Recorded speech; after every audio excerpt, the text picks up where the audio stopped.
बिस्मिल्लाहिर्रहमानिर्रहीम। मेरा नाम जाहिद तुर्की वाला और मैं गुजरांवाला पंजाब पाकिस्तान से हूँ। इन दिनों सर रेहान अल्लाह वाला साहब की हदायत पे रिजवान फैक्ट्री वाला साहब के पास आया हूँ लाहौर शेरशाह कॉलोनी में। तो आज फिर सदीक राव साहब से बमुश्किल टाइम मिला। तो इससे पहले एक इनका इंटरव्यू मैं कर चुका हूँ। आज फिर इनसे मैंने दरख्वास्त की कि थोड़ा सा टाइम दे, कोई इनकी ज़िंदगी के ऊपर थोड़ी सी नज़रसानी करें। ये नौजवान है, इनकी उम्र सिर्फ तकरीबन 19-20 साल है और इस 20 साल ज़िंदगी में इन्होंने बहुत कुछ सीख लिया है। यहाँ तक कि रिजवान फैक्ट्री वाला साहब जो है इनकी पूरी फैक्ट्री ये संभाल रहे हैं। सरफ़ हो, साबुन हो, शैम्पू हो, हैंड सैनिटाइज़र हो, और आज एक नई चीज़ जो हमें देखने में मिली, कैंडी मशीन ये चला रहे थे, उसकी सारी फार्मूलेशन इन्होंने की और ये सारा कुछ इन्होंने किया। मुझे लगा कि आज हम इनका इंटरव्यू करें। तो आज हम इनकी लाइफ जर्नी के बारे में जानेंगे, इनकी सक्सेस स्टोरी के बारे में जानेंगे कि किस तरह इन्होंने इस छोटी सी उम्र में माशाल्लाह इतनी कामयाबियां समेटी और किस तरह इन्होंने ये सारा कुछ सीखा। साथ पढ़ाई भी कर रहे हैं, कॉलेज भी जाते हैं, तो जो कि वक्त ही नहीं मैनेज होता, ये किस तरह मैनेज करते हैं, ये सारा कुछ आज हम इनसे जानने वाले हैं। बिला किसी ताख़ीर के इनको वेलकम कहते हैं। अपने मोअज़्ज़ज़ मेहमान की तरफ जाने से पहले मैं बताता चलूँ, this live interview series supported by Rehan foundation institute of peace the part of connected Pakistani. तो चलते हैं अपने मेहमान की तरफ। अस्सलाम वालेकुम वरहमतुल्लाहि वबरकातुहू। सदीक भाई कैसे हैं? जी वालेकुम सलाम, अल्हम्दुलिल्लाह ठीक ठाक। आप सुनाएं कैसे हैं? सदीक मैं भी खैरियत से हूँ अल्हम्दुलिल्लाह, अल्लाह का शुक्र है। यार पहले तो आप ये बताओ, उस दिन हमने बातचीत की आपसे, लेकिन इससे हट के की आज आप हमें ये बताएंगे कि आपने इस छोटी सी उम्र में किस तरह इतने सारे काम सीखे और आपकी जो लाइफ जर्नी है इसमें ज़ाहिर है कामयाबी ऐसे ही तो नहीं मिल जाती, बड़ी सारी परेशानियाँ आपने देखी होंगी और आपकी जो सक्सेस स्टोरी है कि माशाल्लाह आज आप के पास बहुत ज़्यादा स्किल्स हैं। किस तरह आपने ये सारे स्किल्स सीखे, किस तरह आपने ये सारा कुछ किया और आप कॉलेज भी जाते हो, उसके साथ इधर भी काम करते हो, कैसे मैनेज करते हो, इस सिलसिले में आप हमें बताएं। जी जी ज़रूर। जी बिल्कुल। आप जो पिछले हमारा इंटरव्यू था उसमें बेसिकली जो हमने ज़िक्र की है कि लाहौर में हम क्या क्या बिजनेसेस करवा रहे हैं और लोगों को कैसे काम हो रहा है, क्या सिस्टम है। जो आज का बेसिकली जो मैं लोगों को समझाना चाह रहा हूँ, जो आज आप मेरा इंटरव्यू जो आपके व्यूवर जो देख रहे हैं या बाद में जो लोग देखेंगे, बेसिकली आज का इंटरव्यू इस सिलसिले में बात करेंगे कि जो बिज़नेसेस हम जो कर रहे हैं। पिछले इंटरव्यू में सिर्फ ये हुआ था कि हम बिज़नेसेस कौन कौन से कर रहे हैं और कैसे कर रहे हैं, क्यों कर रहे हैं। आज के शो में हम ये लोगों को बताएंगे कि बिज़नेसेस कैसे किए जाते हैं और जो बिज़नेसेस हम कर रहे हैं उनमें स्टूडेंट के लिए कौन से बिज़नेसेस हैं। अच्छा। और जिनके पास कम इन्वेस्टमेंट है, जैसे गरीब हैं, उनके लिए कैसे कौन से बिज़नेसेस हैं। जो जिनके पास ज़्यादा इन्वेस्टमेंट है उनके लिए कौन से बिज़नेसेस हैं। और कुछ अपने लाइफ के हवाले से कि हमने मार्केटिंग कैसे स्टार्ट की है और मैं यहाँ पे कैसे पहुँचा हूँ, ये मैंने क्या क्या काम सीख लिया है। और मेरे जैसे स्टूडेंट, जैसे मैं अल्हम्दुलिल्लाह यूनिवर्सिटी में पढ़ रहा हूँ, 20 एज है मेरी। अच्छा। तो लोग भी कैसे क्या ये सीख सकते हैं इतनी उम्र में, क्या वो भी कर सकते हैं, ये सवाल आता है। ये लोग समझाना चाह रहा हूँ। देखने सुनने वाले भी जानना जी बिल्कुल कि आप माशाल्लाह सबसे पहले तो हमें ये बताएं कि आपने अपनी जो प्रैक्टिकल लाइफ है, जी जी, ये आपने कब से स्टार्ट कर दी हुई है और उसके साथ आप अभी तक कॉलेज जा रहे हो। पहले आप प्रैक्टिकल लाइफ के बारे में बताइए, कब से आपने स्टार्ट किया? जी स्टार्ट अगर मैं बिजनेस की स्टार्ट लूँ तो भाई मैंने बिजनेस कैसे स्टार्ट किया, तो ये तो मैंने पिछले शो में भी बताया था कि बेसिकली मेरा इलाका भावन नगर का और मेरा गांव है महार वाली। अच्छा। वहाँ से स्टडी के सिलसिले में आज से 4 साल पहले हम आए थे कि लाहौर में स्टडी करें। मैट्रिक मैंने वहाँ से किसी FSC यहाँ पे एडमिशन लिया है और उसके बाद कॉलेज में पढ़ने के बाद कॉलेज लाइफ में बेसिकली मैंने बिज़नेस स्टार्ट कर दिया था। अच्छा। यहाँ में लाहौर में मैंने जूस, हम फ्रेश जूस पीते हैं, वहाँ का मैंने एक अड्डा यहाँ पे मैंने संभाला था, एक काउंटर लगा के वहाँ पे जूस का काम शुरू किया था, जहाँ पे जिस इलाके में मैं रहता हूँ वहीं पे। सही। तो मतलब बिज़नेस की इब्तिदा हो गई थी वहाँ से, बिज़नेस स्टार्ट लिए। बिज़नेस कोई भी हो, बंदे का खुद का बिज़नेस हो, छोटा हो, बेशक रेडी लगाई हो, बेशक एक फैक्ट्री का मालिक है, बिज़नेस तो बिज़नेस ही होता है, बस नौकरी होती है। तो मैंने वहाँ से इब्तिदा लिया है। तो वहाँ से अल्हम्दुलिल्लाह उसके साथ साथ जूस का, तो मतलब इस मैंने यूनिक, हर बंदा कोई ऐसी यूनिक चीज़ करे, क्योंकि इस इलाके में 20 साल पहले भी जूस के कस्टमर थे। सही। जूस के पहले रेडी वगैरह लगी हुई थी, तकरीबन मेरे ख्याल से कोई 5 से 10 रेडियाँ लगी हुई थी। तो मैं भी उनके दरमियान मैंने मार्केटिंग बनाई। तो ये कहने का मकसद ये है, कोई भी बिजनेसेस हो तो हम उसके अंदर मार्केटिंग कैसे बनाते हैं। तो जैसे मैंने ये यूनिक काम किया है, बिज़नेस मैंने जूस का अड्डा लगाया, तो यहाँ पे सिर्फ मैंगो, केला, सेब जो आम चलते हैं सिर्फ वही थे। अच्छा। तो मैंने अपने अड्डे पे यूनिक चीज़ ये लगाई, क्योंकि स्ट्रॉबेरी का सीज़न आया तो उसमें मैंने स्ट्रॉबेरी लगा दी।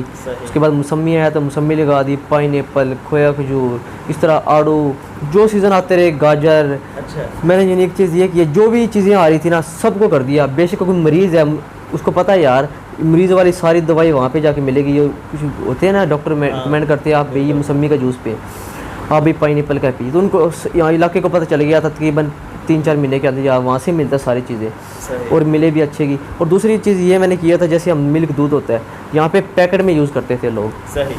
तो मैंने क्या किया, मैंने भैंस का फ्रेश खुला गांव से मंगवाता था दूध। अच्छा। जो जाने वाले थे वो यूज़ करता था। माशाल्लाह। तो यहाँ से लोगों को पता चला भैया यहाँ पे दूध भी खुला मिलेगा और जूस भी सारे मिलेंगे। यहाँ में ये नहीं है एक जूस इधर से ले लिया तो एक जूस वहाँ से लेंगे, एक शेक यहाँ से वहाँ से दूसरा ले लेंगे। तो ये एक यूनिक चीज़ किया, लोग अट्रैक्ट हुए मेरे ये जूस वाले बिज़नेस से। लोग यहाँ पे बहुत ही जल्दी लोग हैरान हो गए थे, इनके पास कैसे कस्टमर आ रहा है, क्या चीज़ है। अल्हम्दुलिल्लाह मैं सक्सेस हुआ था। तो मैं अकेला था, मैंने शुरू किया था। मैंने कॉलेज से सीधा आना घर की बजाय यहाँ पे जूस के अड्डे पे आना, जूस मतलब बड़ा संभालना, रात को 12-12 बजे तक, 2-2 बजे तक। अल्हम्दुलिल्लाह सक्सेस हुई।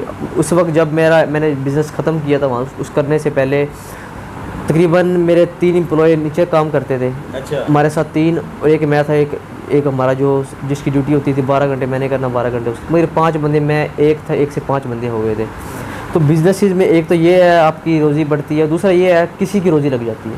बिल्कुल इसी तरह। जैसे 5 एम्प्लॉय थे उनकी रोज़ी लग गई थी। तो इस तरीके से मैंने जूस का इब्तिदा शुरू की। उसके साथ साथ चलते चलते मेरी स्टडी में मसला आना शुरू हो गया था, जिसकी वजह से नहीं टाइम पे दे पा रहा था, कोई भी और भी इशू की वजह से।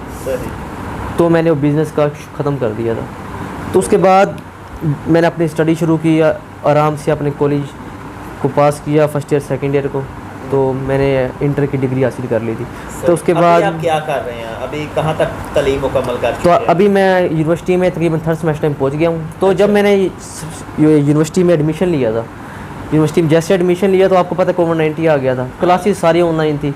तो हम सारे घर बैठे, आपको पता है ऑनलाइन क्लासेस वैसे तो कोई सही तरह लेता भी नहीं है, अगर कोई लेता भी है तो 1 या 2 घंटे की होती है बस, सही तरह समझ भी नहीं आती। ऑनलाइन में टाइम भी बहुत कम लगता है, बस क्लासेस ले लिया, बंदा फ्री होता है ज़्यादातर। तो कोविड-19 में हर बंदा फ्री था। तो मैंने सोचा मैं ऐसा क्या सारे दिन घर बैठने से ऐसा कोई बिज़नेस किया जाए जिससे कोई फ़ायदा हो, हमें, मुझे फ़ायदा हो, घर वालों को फ़ायदा हो। तो मैं जैसे बाहर निकलता तो देखा तो हर बंदे मास्क लगाया हुआ था। मैंने कहा यार हर बंदा मास्क लगाता है, शॉपिंग मॉल में चले जाए, किसी कॉलेज में, यूनिवर्सिटी में, डॉक्टर के पास, मास्क के बगैर तो भी जाने नहीं देते। यहाँ तक हो गया था गाड़ियों में, जहाँ पे रोड पे हम चलते तो पुलिस वाला मास्क नहीं लगाया वहाँ पे पकड़ लेते थे। तो मैंने कहा यार ये बिज़नेस बड़ा कमाल का है, इसको बिज़नेस को यार चुना जाए, इस बिज़नेस को किया जाए जी। तो मैंने वो बिज़नेस मैंने कैसे मास्क का करता हूँ। तो मैं ऐसे मार्केट चला गया, तो मैं 4 बॉक्स जो होते हैं मास्क के वो मैं ले आया। मुझे 600 रुपये का बॉक्स पड़ा। तो यकीन करो मैं बॉक्स लेके आया तो मैंने लोगों को सेल किए, लोगों को दिए भी आप मास्क लगाएं। तो ये हुआ, मुझे मुनाफा होने के बजाय उसमें घाटा बढ़ गया, मुनाफा नहीं हुआ। तो मैं घाटा क्या ये हुआ क्योंकि मुझे मार्केटिंग की पता नहीं थी, क्योंकि बिज़नेस के जो भी शुरू करते हैं आपको उसकी मार्केटिंग का पता होना चाहिए। जैसे मैंने हमारा पिछला शो था उसमें मैंने बताया भी था मार्केटिंग के कुछ असूल होते हैं। हाँ जी। सबसे पहले आपको मार्केटिंग का पता होना चाहिए, उसके बाद आपको ट्रेनिंग का पता होना चाहिए, ट्रेनिंग लेनी चाहिए भी हमें मार्केटिंग कैसे करनी है, उसके अंदर क्या क्या चीज़ें होती है, ट्रेनिंग में बताया जाता है भी। उसके बाद कहाँ से चीज़ें मिलती है, क्या से सस्ती मिलेगी, होल सेल पर कैसे सेल करना है, रिटेल प्राइस क्या है, ये सारी चीज़ें समझाई जाती है। मैंने तो वैसे जस्ट शुरू कर दिया था यार, डब्बा बॉक्स महंगा पड़ गया, उसके बाद मुनाफा भी नहीं हुआ। तो मैंने कहा यार उसकी मार्केटिंग कीजिए, और लोग भी सेल कर रहे हैं, इसमें मुनाफा है तो सेल कर रहे हैं ना। अच्छा। वही मास्क 5 रुपये का हमें मिलता था हर जगह से, अब वो 20 का हर जगह पे चलता था, 20 रुपये का। तो मैं चला गया मार्केटिंग, मैंने मुकम्मल विज़िट किए तो मुझे वही डब्बा 300 रुपये में मिल गया, 600 वाला। अच्छा। 600 में वही मैंने फिर लोगों को देना स्टार्ट किया बिजनेस मास्क। तो उसमें मुझे पहली बार मुझे याद है मुझे 1500 रुपये बच गए थे तकरीबन 5 डब्बों में। तो मैंने कहा यार मैं एक पढ़ा लिखा भी हूँ, और ऊपर बिजनेसमैन हमेशा थोड़ा ऊपर की सोचता है। सही। तो मैंने कैसा बिज़नेस शुरू किया 4-5 डब्बों से, यहाँ से नहीं, कोई ऐसा अपने जहन को, क्योंकि मेरी डिग्री भी सॉफ्टवेयर इंजीनियरिंग की थी, मैं अभी भी सॉफ्टवेयर इंजीनियरिंग कर रहा हूँ, तो ऑनलाइन इस तरीके से इसको प्रमोट किया जाए। तो मैंने मास्क जो मैं लेके आया था वैसे ऐसे ही मास्क रखा, जैसे पड़ा भी हो, ये मास्क है। मैंने बॉक्स में से मास्क निकाले, 2-3 कलर के, ब्लू कलर के थे ये। मैं कुछ क्वालिटी मुझे उनमें से पता चली, ये लोगों से बात की मैंने, लोग उनको पता चला, जैसे ये नोज़ पिन आपको नज़र आ रही है, हम ये नोज़ के ऊपर लगाते हैं ना, इसको कहते हैं नोज़ पिन। अच्छा, कुछ मास्क होते हैं नोज़ के बगैर, तो और ये सिंगल, जैसे 3 प्लाई नज़र आ रही है आपको, ये देखो, कुछ मास्क होते हैं सिंगल, तो इसमें क्वालिटी का रेट का इस वजह से फ़र्क होता है। तो मुझे इन चीज़ों का पता चला, तो मैंने पिक्स बनाई 2-3 चीज़ों के ऊपर, लिख दिया रहा हूँ मोहम्मद सदीक लाहौर से 3 प्लाई मास्क, हाई क्वालिटी, ये मेरा ड्रेस है। अच्छा। तो अल्हम्दुलिल्लाह आप यकीन कीजिए, मैं सारा दिन कॉल पे कॉल, घर वाले कहते क्या हो गया, किस कॉल आ रही, मैंने बताया ऐसा मैंने शुरू किया हुआ है, सारा दिन कॉल। बस डील करना मुश्किल होती है, यकीन करें, आपके पास अगर आप कोई चीज़ बेचना चाहते हैं ना, आप मेहनत करते हैं तो लोग लेते हैं, ख़रीदते हैं आपकी चीज़, बस आपको डील करने का तरीका आना चाहिए। आप अच्छी चीज़ दे तो लोग यकीन कर आपकी तरफ आएंगे। मैंने अच्छी चीज़ उनको दी, एक दिन में अगर 20 कॉल भी आती थी तो 20 में से कोई 2 या 3 कस्टमर होते हैं, तो बाकी सारे या कुछ डील की वजह से, कुछ नहीं डील हो पाती, इन चीज़ों की इशू की वजह से नहीं होते, 2 या 3। अभी ये 7 स्कूल है हमारा, आपको पता है, पंजाब से स्कूल, मामू का स्कूल है, तो ये मैंने, कोई भी कस्टमर आता ये ऑफिस बना देता, मैं यहाँ से मास्क लेता। मेरे पास भी इतनी इन्वेस्टमेंट नहीं थी कि मैं इतना स्टॉक लेके रखूँ, तो लोग मुझे ऑर्डर करते, तो मैंने इलाके में मेडिकल स्टोर है, वहाँ पे मैंने उनसे बात की, भैया अगर मेरे पास कोई कस्टमर आता है तो मैं आपके साथ डील करूँगा, आप मुझे मास्क देंगे। उन्होंने कहा चलो ठीक है। मैंने 30 रुपये का वहाँ से डब्बा डील की भी 300 का पड़ेगा। मेरे पास कोई भी आता, मैंने कहा ये हमारा ऑफिस है, साथ उधर फैक्ट्री है, कज़न होता तो उसको बेचना, जो डील होती है, 50 डब्बे भी लेते थे कोई बॉक्स, मैं 350 रुपये का 400 रुपये का डब्बा उनको देता था, वहाँ से उठाना इनको देता ना, यहाँ से पेमेंट लेकर उनको दे देनी। इस तरीके से मुझे याद है फर्स्ट टाइम मुझे 10,000 रुपये इस तरह बचे थे, फिर एक टाइम में 15,000 भी बचे, 5,000 भी इस तरह बचे। तो अल्हम्दुलिल्लाह मैंने बिज़नेस अपने माइंड को चला के बिज़नेस मैंने किया था इस तरीके से। बहुत ज़बरदस्त। और आपका जो जहन है माशाल्लाह, कारोबारी है, एंटरप्रेन्योर वाली सोच है आपकी, तो बड़ी ज़बरदस्त बात है माशाल्लाह। 20 ईयर्स ओल्ड है सिर्फ और सिर्फ, शुक्रिया। और इस तरह की सोच रखना बहुत बड़ी कामयाबी की कह लें कि बशारत है। तो अल्लाह पाक आपको मज़ीद कामयाब करे। इसके अलावा आपने और क्या क्या काम किया? उसके अलावा मैंने आपको ये बताया कि बिजनेसिस में यहाँ से आने से पहले मैं कैसे बिजनेसिस से गुजरा हूँ, मैंने अपने प्रैक्टिकल लाइफ में क्या किया। बिल्कुल, ये बहुत तो इस तरह मैंने 2 चीज़ें बचाई है। इस तरह मामू की फैक्ट्री की, रिजवान फैक्ट्री वाला सा, इनकी खाने वाले में फैक्ट्री होती थी, नीमको की, पापड़ की, इस तरह की चीज़ों की। तो मैंने वहाँ से यहाँ पे मंगवा के उनकी भी मार्केटिंग मैंने यहाँ पे स्टार्ट की थी। अच्छा। मैं सेल मैंने खुद की थी, तकरीबन 3 साल पहले की बात है ये, जो भी मैंने बता रहा हूँ तकरीबन 2-3 साल पहले की बात है ये। यानी मुश्किल तरीन काम आप पहले ही कर चुके हैं। जी, मार्केटिंग जो चीज़ें थी, मैंने मार्केटिंग जो करनी चाहिए थी, जितना मैं कर सका था मैंने मार्केटिंग की थी। सही। और इसी माफ़ी चाहता हूँ, यहाँ मैं अपने देश में और सुनने वालों को बताता चलूँ कि रिजवान फैक्ट्री वाला साहब और शाह हुसैन जोया साहब, असल में इनके जो मामू है रिजवान फैक्ट्री वाला साहब है, और क्योंकि शाह हुसैन जोया साहब भी उसी गांव के हैं, तो उस लिहाज से शाह हुसैन जोया भी इनके मामू हैं। तो फिर इनका तो इस तरह कारोबारी दिमाग और कारोबारी सोच के हामिल होना तो फिर बनता है। जी सदीक जी मेन और ये हाथ है मेरा ये कामयाबी पे, ये मार्केटिंग पे, यहाँ पे बिज़नेस आने का। रिजवान फैक्ट्री वाला साहब जो मामू भी है मेरे, क्योंकि आपको पता है कोई भी एक स्टूडेंट है किसी इलाके में रहता है तो वहाँ पे लोग जानने वाले भी है, लोग इस तरह सेल में नहीं करेंगे या कोई चीज़ बेचेंगे, बड़ी शर्म सी महसूस होती है यार, मुझे क्या कहते हैं, तो लोग क्या कहेंगे, लोग क्या कहेंगे, ये क्वेश्चन है, लोग क्या कहेंगे। तो इस तरह मैंने मामू का नहीं, इस तरह अच्छा नहीं लगेगा ये, उन्होंने कहा अगर कुछ बनना है ना आपको मार्केटिंग में निकलना पड़ेगा, ये कि आप हक हलाल की अपनी कमाई करेंगे, किसी से मांग थोड़ी रहे हैं, आप करें। इनकी इस बातों पे अमल करते हुए मार्केटिंग में निकला था मैं। इन सारी चीज़ों का मैंने बेची है, सेल किया है, उसके साथ साथ चीज़ें ऐड करता गया, बिस्किट वगैरह मुख्तलिफ़ चीज़ें थी, तो मैंने अल्हम्दुलिल्लाह सेल भी की है। उसके बाद ये मैं यहाँ पे आने से पहले मैंने इन चीज़ों से मैं निकलना गुजरा हूँ और प्रैक्टिकल मैंने की है। तो उसके बाद आप साथ साथ यूनिवर्सिटी पढ़ रहा हूँ और साथ साथ अब यहाँ पे अल्हम्दुलिल्लाह रिजवान फैक्ट्री वाले के साहब के साथ यहाँ पे बिज़नेस साथ कर रहा हूँ। उनके मुख्तलिफ़ तरह के बिज़नेसेस हैं, लोगों को करवा के दे रहे हैं और ख़ुद भी कर रहे हैं, ये सिस्टम चल रहा है। ये तो चले हो गया। अगला मेरा सवाल ये है कि फार्मूलेशन सारी क्योंकि रिजवान फैक्ट्री वाला साहब केमिस्ट है खुद, जी ऐसा ही है ना? अल्हम्दुलिल्लाह। अच्छा, आपको भी सारी फार्मूलेशन आती है? आप मैं जैसा कि आपके साथ मैंने साबुन बनाना भी सीखा, जी, और उसके अलावा आप जनाब शैम्पू भी, हैंड सैनिटाइज़र भी, ये वो, और आज जो चीज़ सबसे हटके थी आज आप कैंडी भी बना रहे थे। जी, तो जी। ये कैंडी मशीन एक तो नई आई है, और दूसरा ये सारी फार्मूलेशन आपने रिजवान फैक्ट्री वाला साहब से सीखी है? जी जी बिल्कुल, जैसे मैंने आपको बताया था स्टार्ट से लेके एंड तक रिजवान फैक्ट्री वाला साहब है, मामू है, उनका हाथ है ये कामयाबी के पीछे और बिजनेस के पीछे। उन्होंने यहाँ पे सिखाई है जितनी भी फार्मूलेशन है। यहाँ पे जब हमने स्टार्ट किया तो एलईडी बल्ब से स्टार्ट किया था अच्छा। बिजनेस, उसके साथ बढ़ते बढ़ते सोप पे आ गए हैं, उसके बाद सर्फ पे आ गए हैं, जूस है, ऑयल निकालने वाली मशीन है, कोल्ड ऑयल एक्सपेंसर, उसके बाद है शूज़ वाली मशीनें हैं, निम्को है हो गया, पापड़, इस तरह की हवाई चप्पल शूज़ बनाने वाली। ओ अब माशाल्लाह। इस तरह न्यू प्रोजेक्ट डिस्टम्पर, अब कैंडी का आज आपको मुकम्मल प्रैक्टिकल दिखाया है। इंशाल्लाह आप लोगों के सामने प्रैक्टिकल कैंडी की वीडियो लेके आएंगे। ज़बरदस्त। और नाज़रीन इतनी मज़े की कैंडी बनी कि मेरा हाथ ही नहीं था रुक रहा, मैं ज़बरदस्ती फैक्ट्री से निकला कि ऐसा ना हो कि कहीं मैं मोटा ही हो जाऊँ ज़्यादा मीठा खा के। तो बड़ी ज़बरदस्ती से दी। जी थैंक यू। तो यहाँ तक की बातें कहने की ये थी, हम जो बिजनेसेस कर रहे हैं और मैंने अपनी प्रैक्टिकल लाइफ में करते करते यहाँ तक कैसे पहुँचा, बात यहाँ पे कंप्लीट होती है। तो नेक्स्ट जो शो का जो मकसद है वो ये है कि हम लोगों के लिए क्या फ़ायदा कर सकते हैं, उनको हम क्या उनको भी सिखा सकते हैं हम इसमें ज़रा रहनुमाई करें ना। उनमें।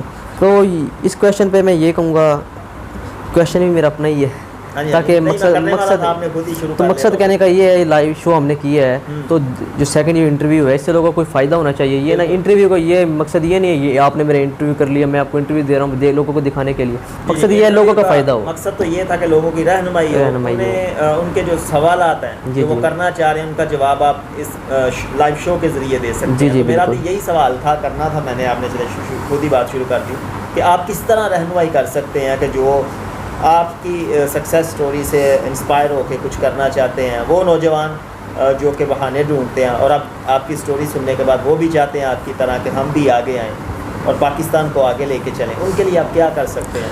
किसी को पहली बात तो मैं ये बात करूँगा, जॉब कर रहे हैं जो लोग जॉब कर रहे हैं, कुछ लोग परेशान होते हैं यार, हर लोग बंदे की वीडियो सुनते हैं, हमारी भी इस तरह के पाकिस्तान में हर बंदा मोटिवेशन स्पीकर भी है, हर बंदा वीडियो बना रहा है कि जॉब छोड़ के बिज़नेस करें, जॉब छोड़ के बिज़नेस करें। पाकिस्तान में अब रुझान अब आया है बिज़नेस की तरफ, लोगों का आइडिया नहीं था। शाहिद हुसैन जो ये रिजवान फैक्ट्री वाला साहब, इन्होंने बड़ी मशीनरी को छोटा किया है।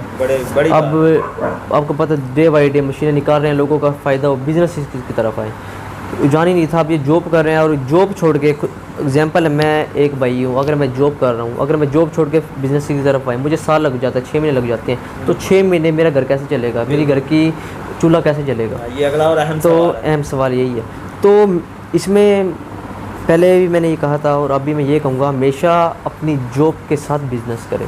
अच्छा, ये नहीं है आप, कुछ लोग होते हैं सिर्फ लोग समझते हैं इन्वेस्टमेंट का नाम पैसे है, वो बिज़नेस है, सॉरी इन्वेस्टमेंट का नाम बिज़नेस है। मैंने इन्वेस्टमेंट कर लिया है, पैसे पाया जाता है, ये इतनी इन्वेस्टमेंट है जी बस बिज़नेस। भाई आपके पास पैसे हैं, लाख रुपए हैं, करोड़ रुपए हैं, तो आप बिज़नेस कर लें, नहीं तो आप बिज़नेस नहीं कर सकते। नहीं, इन्वेस्टमेंट का नाम बिज़नेस नहीं है। आप इन्वेस्टमेंट कर लें, आपके पास कोई एक्सपीरियंस ही नहीं है, ट्रेनिंग नहीं है, मार्केटिंग को सेल नहीं करना आता, तो आपको बेचना नहीं आता, आप कैसे बिज़नेस करोगे? नहीं कर सकते। तो इसमें यह कहूँगा, हमेशा अपनी जॉब के साथ बिज़नेस करें। और आप जैसे मैंने एक पहले भी एक कहानी सुनाई थी, उसने बैंक जो मैनेजर था उसने चाय पी थी, इस तरह जॉब कब छोड़ी थी, जब उसकी सैलरी इतनी हो गई थी, उसकी जो सेल थी चाय कितनी हो गई थी कि उसकी सैलरी के बराबर। तो हमेशा ये भी ये कहूँगा, आपका जॉब जब आप कितनी हो जाए, भाई मुझे इतना पैसा आ रहा है कि मेरी अगर 20,000 रुपये सैलरी है किसी फैक्ट्री में, तो भाई मैं बिज़नेस को वो क्या कहते हैं उसको, फैक्ट्री को छोड़ के, अपने जॉब को छोड़ के फिर बिज़नेस की तरफ आएँ आप। उसके बाद अल्लाह करे आपको कामयाब करे, आप एक अच्छे लेवल पे आ जाते हैं, तो अल्लाह ताला आपको कामयाब करे। इस तरह फ़ौरन ना है भाई अपने जॉब, लोग बाद में फिर परेशान हो रहे होते हैं, यार कैसे बिज़नेस किया हमने, हम तो घर का चूल्हा नहीं जल रहा, ये है वो है। तो हमेशा बिज़नेस जॉब के साथ सही। यानी आपका ये मानना है कि आप जॉब कर रहे हैं तो उसके साथ बिज़नेस करें, जी, और उस वक़्त तक करें जब तक आप इस काबिल नहीं हो जाते कि जनाब आपकी जो जॉब से जो आपकी बिज़नेस से आमदनी है वो आपकी कम अज़ कम आपकी जॉब के लेवल की हो जाए। उसके बाद फिर आप चाहें तो अपनी जॉब को तरक कर सकते हैं, जॉब को तरक कर सकते हैं। बिल्कुल सही फरमाया आपने। बहुत शुक्रिया आपका वंस अगेन, आज आपने फिर टाइम दिया और हमारे सुनने वालों को बहुत ही मुफीद बातों से नवाजा आपने। आखिर में एक सवाल बताएं कि कोई आके आपसे ये प्रैक्टिकल सीखना चाहता है जी, और लाहौर का रहायशी नहीं है, रहना भी चाहता है, तो आप उन्हें रहने के लिए जगह प्रोवाइड करते हैं? जी बिल्कुल, हमारे पास यहाँ पे रहायश भी है, सही, खाना हम खुद देते हैं। अल्लाह ताला ने जितना दिया वो हम खुद इंशाल्लाह जितनी हमसे होती है ना हम खुद करते हैं। हमारा मेहमान है, हमारी नबी की भी सुन्नत है मेहमान की मेहमान नवाजी करनी ही चाहिए। बिल्कुल ऐसे हम फिर भी लेके सिखा भी खुद रहे हैं। इसके लिए वैसे हमने एक संडे वाला दिन भी मुख्तस से रखा हुआ है। अगर कोई एक दिन पहले 2 दिन पहले आता है बड़ी दूर से, आपको पता है यहाँ से बलोचिस्तान से, अफ़गानिस्तान से, बिल्कुल गिलगित से भी आते हैं लोग, बहुत दूर दूर से आते हैं, तो उनके लिए यहाँ पे रहाइश के लिए जगह भी है, मुकम्मल हमने सिस्टम किया हुआ है। तो यहाँ पे संडे को क्लास होती है सुबह 9 बजे से लेकर, अगर यहाँ पे सुनने वाले भी कोई सुन रहा है तो बाद में भी सुनना है तो सुबह 9 बजे से लेकर इतवार वाले दिन शाम 5 बजे तक यहाँ पे ट्रेनिंग होती है मुकम्मल। बिजनेस स्टॉक लाहौर सेंटर में अगर कोई आना चाहता है तो यहाँ पे मुकम्मल सीख सकता है। यहाँ पे हर डे बाई के हिसाब से नई नई ट्रेनिंग होती है, नई चीज़ें बना के सिखाई जाती है। जैसे आपको पता ही है साबुन की है, सरफ़ की है, डिस्टम्पर की है। इस संडे को इंशाल्लाह हम कैंडी की एक नई वीडियो निकालेंगे। मज़े की बात यह है कैंडी की वीडियो हर बंदा कर सकता है, ना इतनी इसकी ज़्यादा इन्वेस्टमेंट होगी, इंशाल्लाह थोड़े से पैसों में होगी।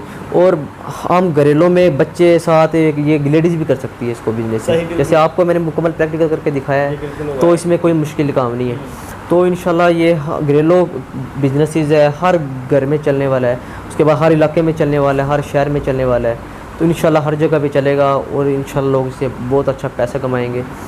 इस तरह LED बल्ब का बिजनेस है, सरफ़ का बिज़नेस है जो घर में हम कर सकते हैं। इस तरह हैंड वॉश है, डिश वॉश है, इस तरह के छोटे छोटे बिजनेसेस है जो 50,000 से शुरू हो सकते हैं और लोग बिजनेस पे कर सकते हैं। ज़बरदस्त, बहुत शुक्रिया माइकी जी, बहुत शुक्रिया जी। सदीक साहब आपके टाइम का, आपके मशवरों का। नाज़रीन ये थे हमारे साथ राव सदीक लाहौर से, और रिजवान फैक्ट्री वाला साहब के भांजे हैं और नौजवान है। जैसे मैंने अर्ज़ किया अभी तो माशाल्लाह कारोबारी सोच रखते हैं कि क्यों ना ऐसी सोच के हामिल हों कि रिजवान फैक्ट्री वाला साहब इनके मामू हैं, इरफान साइंस वाला इनके मामू हैं और इमरान साबुन वाला। तो उन तीनों की जो क्वालिटीज़ हैं इन अकेले में है, यानी ये 3 in 1 है। तो माशाल्लाह ज़बरदस्त उन नौजवानों के लिए ये इन नौजवानों को सीखना चाहिए इनसे जो ये कहते हैं कि नहीं हमारे पास करने को कुछ नहीं। 50,000 में देखें ये कह रहे हैं हम बिज़नेस करवा देते हैं। वैसे तो ये भी लिखा हुआ है इधर के 10,000 से लेकर 10 लाख तक का बिज़नेस करवाया जाता है। बिज़नेस की स्ट्रेटजी थोड़ी अलग हो सकती है, लेकिन शर्त यह है कि आप करने वाले हों। आप क्या करना चाहते हैं आएँ इधर बताएं। और एक और चीज़ के बिज़नेस करने से पहले बिज़नेस करना सीखें ताकि किसी भी किस्म की परेशानी का आपको सामना ना हो। घाटे जो भी खाने थे रिजवान फैक्ट्री वाला साहब खा चुके, नुकसानात जो करने थे वो कर चुके। अब ज़रूरत है तो हमें इस चीज़ की कि हम उनके तजुर्बात से सीखें, हम उनकी गलतियों से सीखें। और वो यकीन करें मुखलसाना मशवरे देते हैं और ऐसे मशवरों से नवाजते हैं कि जो गलतियाँ उनसे हुई हैं उनसे बचाने की वो हमें कोशिश करते हैं। और आखिर में हज़रत इल्लामा इक़बाल का शेर के नाज है मुझे ऐसे नौजवानों पे डालते हैं जो सितारों पे कमंद। तो ये बिल्कुल उन्हीं में से एक नौजवान हैं। तो मैं इनको अप्रिशिएट करता हूँ। अल्लाह पाक इनको मज़ीद कामयाबी से हम किनार करें। देखिए ये 20 साल के और अगले 20 साल तक यानी जब तक ये 40 साल के होंगे एक बेहतरीन बिज़नेसमैन हो चुके होंगे और इनका बैकग्राउंड भी बिज़नेस फैमिली से है। तो अल्लाह पाक पूरे पाकिस्तान पे अपना फजल फरमाए। अपनी दुआओं में याद रखिएगा। मैं हूँ राना ज़ाहिद तुर्की वाला और ये इंटरव्यू जो था रेहान फाउंडेशन की जानिब से था। इंशाल्लाह दोबारा नए दोस्त नए मेहमान के साथ हाज़िर होऊंगा आपकी खिदमत में। दुआओं में याद रखिएगा। पाकिस्तान जिंदाबाद जिंदाबाद। अल्लाहु अकबर कबीरा।